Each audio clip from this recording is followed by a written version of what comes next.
Ayun yung patrol guys, oh.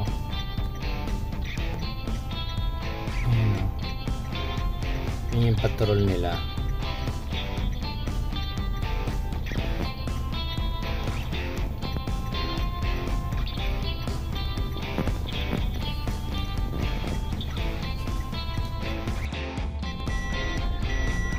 Ayan guys, oh. Ang mga parak dito guys, walang patawad. Nasa likod ako kanina ng pula na yan, kaya lang umalis na ako kasi maninikit sila. Alam naman nila yung driver guys, nasa loob ng hospital. Siguro nag-drive niyan nanay, tapos yung anak niya may sakit katulad ko. Yung mag-iina ko nandun sa loob. So ako naiwan dito sa sasakyan. Eh katulad niyan, walang naiwan kasi yung parking ng hospital punong-puno. So nakakalat kami dito sa labas. Meron namang mga parking medyo malayo, maghahanap ka. So ngayon, iniwan na lang siguro ng nanay dyan. Pero binibigyan naman nila ng ilang minutes, 6 minutes, kasi pulis yan eh. Pero kung green people yan, nako, 2 minutes lang yan, 3. Pinakamatagal na yung 3 minutes. Tinitikita na ngayon, inaantay pa yung may-ari. Ngayon,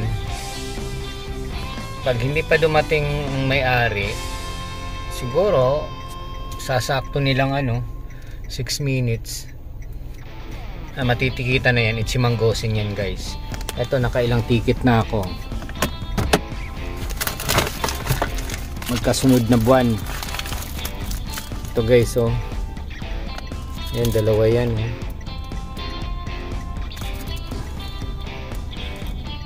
Legal parking. Kung tutuusin, lang to 2 minutes lang to, tinikita na agad eh. Umakyat lang ako sa taas ng bahay.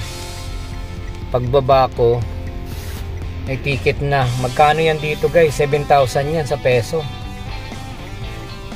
Grabe, ang Japan talagang mahigpit sa ganyan. Ayan, oh. Alam nila yung nasa loob yung may-ari niyan. Eh, hindi naman po pwedeng iiwan yung mga bata dun sa loob ng hospital para lang pero dapat ang nanay lumabas muna dyan. Siguro iniisip niya walang maninikit kasi holiday ngayon. Ayun, meron pa yata natikitan doon. Ako kung umalis ako, eh matitikitan din ako. Ganon sila dito guys. Ayan, oh, sinusukat, pinipicturan nila na illegal parking talaga yung ginawa niyang ng red car na yan.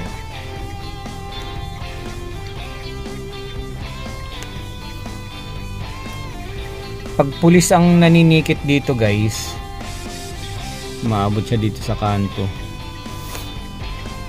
Pag pulis ang naninikit dito, patatagalin pa yan. Pero pag kayong green people na tinatawag ko, naka-uniform ng green, saglit lang yun.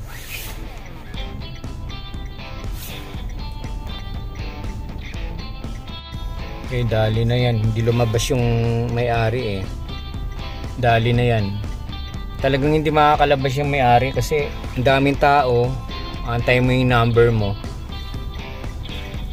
Last day kasi ngayon guys ng ng mga bukas ng mga establishment kasi matagal ang dito eh, ang reopening or resume kasi dito mag New Year, diba? So probably mga January 6 pa ang opening.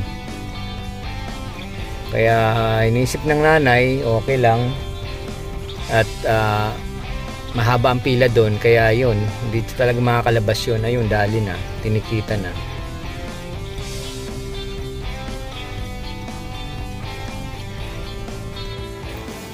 Kukunan natin yung tinikitan.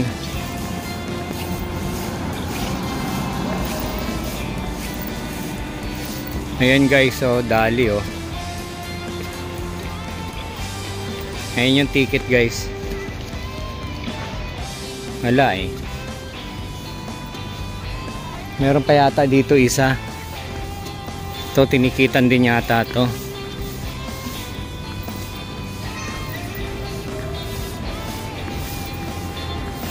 O bakit ito walang ticket? Baka patatagalin muna to. Makababalikan to guys. Pag hindi kinuha to, dali ulit, dali din to.